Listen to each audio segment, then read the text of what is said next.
Hello दोस्तों, नमस्कार। आपके मेरे चैनल प्रॉपर्टी इन्वेस्टमेंट जर्नल से स्वागत है। मेरा एक दूसरा चैनल है पैसा और सुकून, काइंडली सब्सक्राइब बोधी चैनल। आज का टॉपिक एक्चुअली हमारा यंग जनरेशन पे रहेगा और यंग जनरेशन को अभी आप कह सकते हो कि स्पेशली आप 18 से और भाई 30 के आसपास जो एक तरह से जॉब की सर्च में है। ये बड़ी मेजर प्रॉब्लम है कि आज के टाइम में भाई इंडिया में क्या थ्रू आउट द वर्ल्ड कहीं भी देखोगे जॉब की बहुत बड़ी प्रॉब्लम चली हुई है। तो हम एक इंडियन कॉन्टेक्स्ट में इस चीज़ को देखते हुए और इस पे चर्चा करेंगे। शिकायत ये है कि भी जॉब की समस्या सरकार भी नहीं सुलझा पा रही है।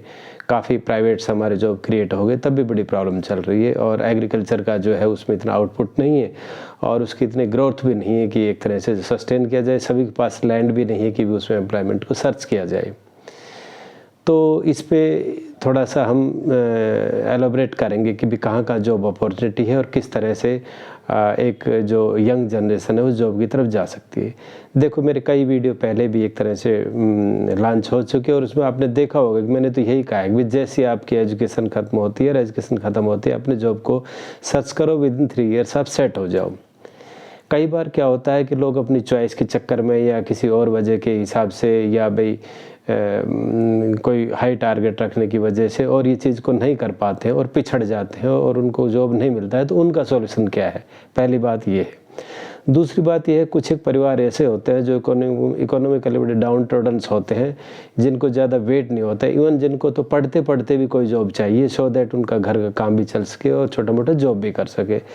तो there are many types of problems आप देखोगे और किस प्रॉब्लम को किस तरह सुलझाया जाए। एक्चुअली इनको एक ही हम ब्लॉग में नहीं दे सकते कि इसको इनको ऐसा करना चाहिए या वैसा करना चाहिए, क्योंकि एक जनरल प्रॉब्लम है और इसमें एक्चुअली एक्सप्लेन करने में काफ़ी टाइम लगे। बट क्या है कि वीडियो में तो क्या है पार्ट में हम चीज़ को करते हैं, तो उसी चीज़ को समराइज़ करके हम थोड़ा बहुत इस पर लाइट डालेंगे भाई किस तरह से क्या किया जाए और कौन किस सेगमेंट में है और किसको किस सेगमेंट में किस तरह का कैरियर मिले।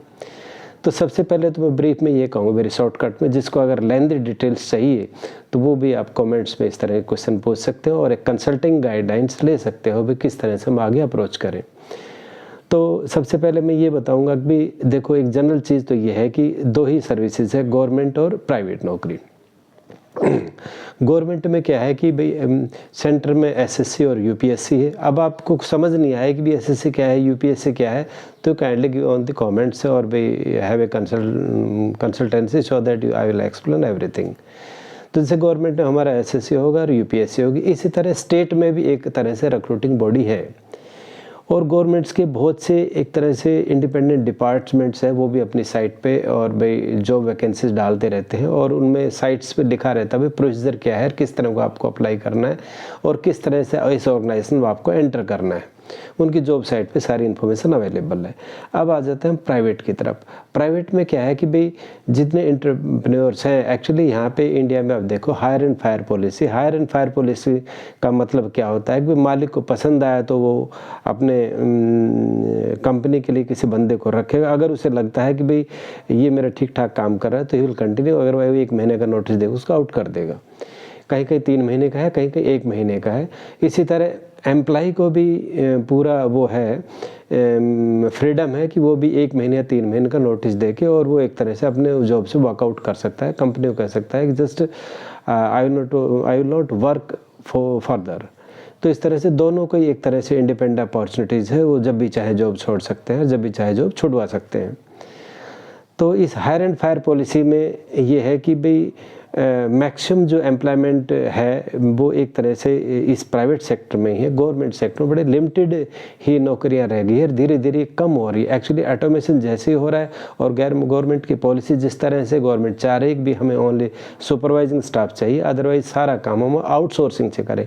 तो आउटसोर्सिंग से कैसे होता है? वो आउटसोर्सिंग से वो एक तरह से ट्रेंडिंग करके वो भी प्राइवेट से करवाते हैं। तो ज़्यादातर अपॉर्चुनिटीज़ हमारे प्राइवेट सेक्टर्स में हैं।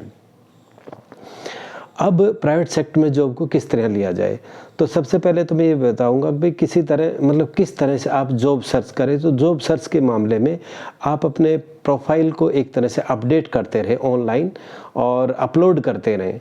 जो आपका प्रोफाइल है, जो आपकी एजुकेशन से, जो आपकी स्किल्स है और जो आपके एकेडमिक क्वालिफिकेशंस, एक्सपीरियंस जो भी आपका है, वो एक तरह से अपडेट करके और अपलोड करते रहे कंपनी की वेबसाइट्स पे। कंपनी की वेबसाइट, चाहे उनको ज़रूरत है या नहीं है, यू जस्ट अपलोड। तो उसमें क्या करेगा, उनके पास एक तरह से डाटा इकट्ठा हो जाते हैं, जब भी उनको रिक्वायरमेंट होती है they will means call out them. और कई बार ऐसे होते हैं कंपनी एक तरह से एडवर्टाइजमेंट करती है और उस एडवर्टाइजमेंट में एप्लीकेशन कॉल करती है, तो भी हमें इनकी वेबसाइट को सर्च करते रहना चाहिए। जिसका जहाँ इंटरेस्ट है उस तरह की कंपनीज़ में या गवर्नमेंट सेक्टर में उसको सर्च करते रहना चाहिए कि कब किस तरह की वैकेंसीज निकल रही है, किसके लिए मैं अप्लाई करूँ। और अगर इस तरह का आप रेज्यूम छोड़ दोगे कंपनी की साइट पे, तो क्या है कि उनका एक डाटा बैंक क्रिएट हो जाता है। जब उनको ज़रूरत होती है जिस तरह के बंदे को, उनके डाटा में जिस तरह का भाई कोई इस तरह का अगर उनको एम्प्लॉय मिलता है तो they will call him directly also. तो ये तो हमारा हुआ, अभी अपडेट करते रहो। दूसरा हमारा क्या होती है, नेटवर्किंग। नेटवर्किंग पे भी काफ़ी चीज़, ये मैं आपको सर्चिंग बता रहा हूँ कि जॉब को कैसे सर्च किया जाए।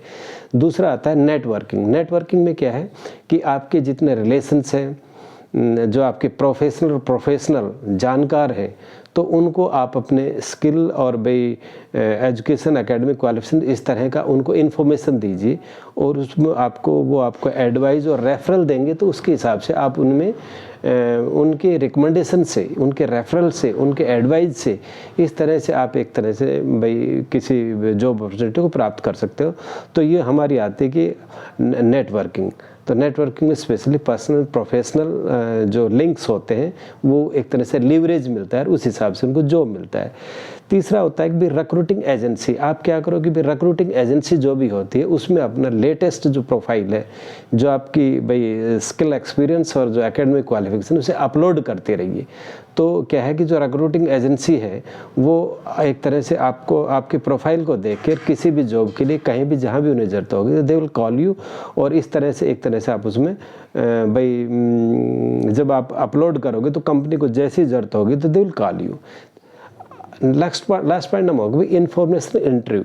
इन्फॉर्मेशनल इंटरव्यू में क्या होता है कि भाई आप एक तरह से भाई आप इंटरव्यू देते रहो। एक्चुअली इस तरह के हमारे प्राइवेट ऑर्गेनाइजेशन जो होती है, जो आपकी स्किल को देखती है का, और उसमें आपका एक इंटरव्यू कंडक्ट किया जाता है। ऑन दैट बेसिस वो आपका इंटरव्यू में आपकी स्किल को निखारता है और उसमें इस हिसाब से वो डाटा बैंक भी रखता है। तो जब भी कहीं से कोई रिक्वायरमेंट आती है तो ही विल ऑल्सो पास कि भाई आप एक तरह से भाई हमारे पास इस तरह के डाटा है और किसी कंपनी को ज़रूरत है तो उस तरह भी उसको दिया जा सकता है। अच्छा जी, ये तो एक तरह है जॉब सर्चिंग हुई। अब जॉब सर्चिंग में हम और क्या कर सकते हैं कि भी जॉब सर्चिंग के बाद आप, मैंने गवर्नमेंट और भाई प्राइवेट के तो आपको बता दी। अब ऑनलाइन जॉब्स क्या क्या हैं आपके पास। तो ऑनलाइन जॉब में क्या है कि भी आपका जो फ्रीलांस या इस तरह के कुछ एक तरह से वो कंपनीज होती है जहाँ से आप अपने स्किल और अपने डाटा को भाई एक तरह से ऑनलाइन मीन्स करोगे कि हम में ये स्किल है। तो ये जो आपके फ्रीलांस प्लेटफॉर्म है ये भी रिक्वायर्ड कंपनी को आपको डाटा दे देते हैं और on that call basis you may be called for the job.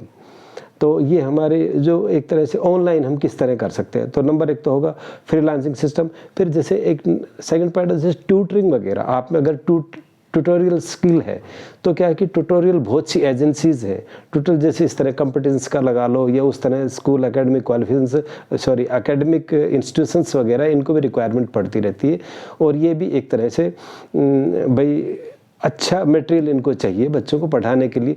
तो क्या है कि जो ट्यूटोरियल्स जो होते हैं जैसे फीवर हो गया और भाई और इस तरह के ट्यूटर्स इंस्टीट्यूशंस हैं, उनके पास आप अपना टीचिंग मटेरियल यानी कि एक तरह से आपका जो स्पीच के हिसाब से जो आपने मटेरियल इनको भेजा है, तो अगर उनको पसंद आए तो दे विल ऑल्सो भाई आपके इसको सर्च करेंगे, आपके कंटेंट्स को वो एक तरह से परचेज करेंगे।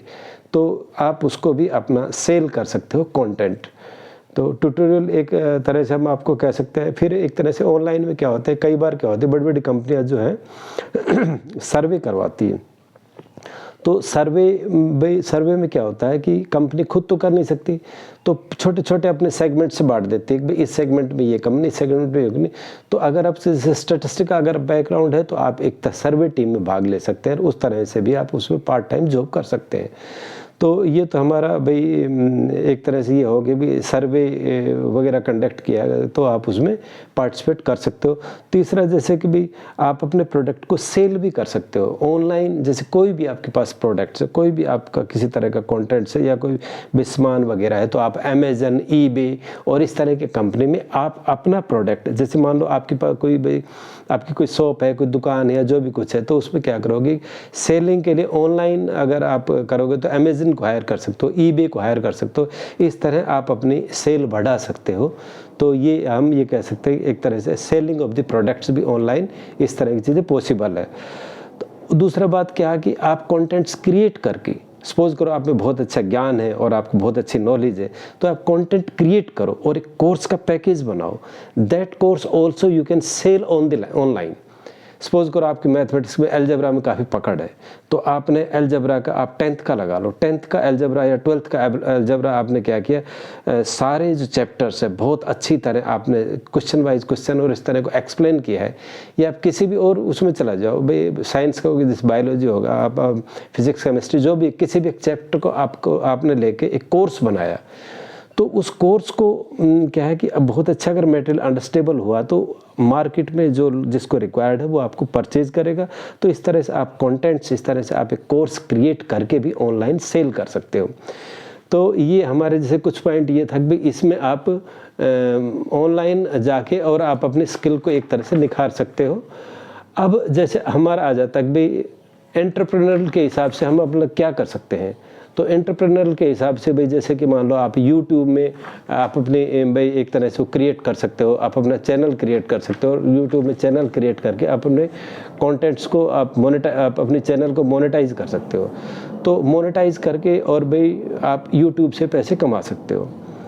दूसरा ये भी एक तरह से ऑनलाइन ही है जो हम एंटरप्रेन्योरल वेंचर कह सकते हैं। तो आपने जैसे यूट्यूब का चैनल बनाया, दैट भाई चैनल में आपने कंटेंट डाले और भाई उस हिसाब से ऐड आपके वो चैनल पे आई, ऐड के हिसाब से यूट्यूब आप मोनेटाइज कर सकते हो, उसके अपने टर्म्स एंड कंडीशन से। दूसरा क्या है कि भाई सर्विस प्रोवाइड आप कर सकते हो। जैसे कि मान लो आपने कोई भाई ऐड डाल दिया भी हम पेट सर्विस देते हैं, हम हाउस सिटिंग सर्विस देते हैं, हाउस कीपिंग सर्विस देते हैं, तो इस तरह की इन्फॉर्मेशन आपने ऑनलाइन डाल दी, जिसको रिक्वायर्ड होगा तो ही विल कॉन्टेक्ट यू और इस तरह से भी आप मतलब आप अपने सेल को बढ़ा के अर्न कर सकते हो। जैसे मान लो आप कुछ क्वालिटी है, कुछ अगर आपका भाई डिजिटल आपको कुछ एक्सपीरियंस है, तो क्या आप जैसे ऐप बना सकते हो, गेम बना सकते हो, that also you can sell on the line. तो आप अपने ऐप और गेम बना के भी बेच सकते हो। किसी आप मार्केटिंग से भाई आप एफिलिएट हो सकते हो। एफिलिएट मीन्स जैसे मान लो कोई एजेंसी है और उसका आप प्रोडक्ट सेल करवाने के लिए और फिर क्या आप अपना कमीशन क्रिएट कर सकते हो। तो जैसे भी कोई ऑनलाइन चीज़ें आ रही हैं उसमें अगर आप उनका कुछ फ़ायदा कराओगे तो आपको कुछ कमीशन मिलेगा। तो इस तरह से भी आप भाई एक मतलब वो कर सकते हो, अर्निंग कर सकते हो। इवन आप पार्ट टाइम भी कर सकते हो। पार्ट टाइम में क्या होगा, जैसे कि आप भी आजकल गिग इकोनॉमी, कई होटल, हॉस्पिटल, स्कूल्स वगैरह कहाँ भी काम किया, पार्ट टाइम कमा लिया। और भाई पार्ट टाइम कमाने से किस बात की शर्म, तो जितना आपके पास टाइम सफिशेंट था उतना आपने टाइम दिया और उतना आपने भाई काम किया। फिर हाउस सेटिंग वगैरह से मान लो किसी बड़े बूढ़े लोग घर में रह रहे हैं और उनको हाउस का काफ़ी काम कराना होता है, तो उसके लिए भी आप अपने आप को एक तरह से हायर करवा सकते हो कि भाई उनकी कोई ज़रूरत है वो आपको पूरा करो, उस इन दैट टर्म्स वो आपको भाई एक प्रॉफिट देगा। अच्छा, अब जैसे कि भाई पेट सिटिंग होगी, डॉग को घुमाना और इस तरह भी डॉग को रखना, डॉग की केयर करना, तो ये चीज़ें के लिए आप एक एडवर्टाइज डालो ऑनलाइन और जिसको रिक्वायरमेंट होगी वो आपको करेगा। फिर डाटा एंट्री वगैरह का काम है, इस तरह ऑनलाइन से इस तरह के भी काम काफ़ी हैं। तो मेरे कहने का मतलब है आज के टाइम में काम की कमी नहीं है, सिर्फ आपको ये होना चाहिए कि भाई मुझे काम करना है। आपकी जैसी क्वालिफिकेशन है उस हिसाब से आपको काम भी मिल जाएगा और उस हिसाब से आपको पैसे मिलेंगे। आज कोई ये कहे कि मुझे जॉब नहीं मिलता तो यू कॉन्टेक्ट मी, लेकिन आपको ये नहीं कहना कि भाई मेरी इतनी क्वालिफिकेशन में तो यही काम करूँगा और वो नहीं करूँगा। इस तरह की हर्डल्स क्रिएट करोगे तो आपको स्ट्रगल करना पड़ेगा, आपको ज़्यादा मेहनत करनी पड़ेगी अपने टारगेट पर पहुंचने के लिए, और वो तो आप खुद ही कर सकते हो। लेकिन कोई ये कहता है कि मुझे तो मेरा तो एज निकल गया और मुझे हुक एंड कोई सर्विस चाहिए, या मान लो किसी की इकोनॉमिकल कंडीशन ख़राब है, ओके मुझे काम ही चाहिए, तो they can also take consultations और एडवाइस ऑन द व्हाट्सएप, और यू कैन से भाई एक तरह से भाई आप कमेंट्स डाल के भी पूछ सकते हो कि भाई हमारी ये प्रॉब्लम प्रॉब्लम है, इस तरह हमें जॉब नहीं मिल रहा है और हम कहाँ पे करें, तो that also you can take help in that one through contents, through WhatsApp, consulting ले सकते हो और एक तरह से गाइडेंस ले सकते हो। बट आज के टाइम में ये नहीं कह सकते मुझे काम नहीं मिल रहा है, मेरे पास काम नहीं है, यानी कि एक तरह से भाई एम्प्लॉयमेंट बिल्कुल जीरो हो गया है। काम करने वाले को आज भी काम बहुत है, बस इतना है कि अपनी एक्सपेक्टेशन से थोड़ा सा नीचे उतरना पड़ेगा। And there are plenty of job available, plenty of opportunities available, कहाँ कहाँ आप काम ले सकते हो। बस आप में के दिमाग में ये कहना चाहिए कि मुझे करना है। अगर आपके दिमाग में एग्जीक्यूशंस की भावना पैदा होगी कि नहीं I have to do the work, then there is no scarcity of job और definitely you get the job. Thank you very much, thank you.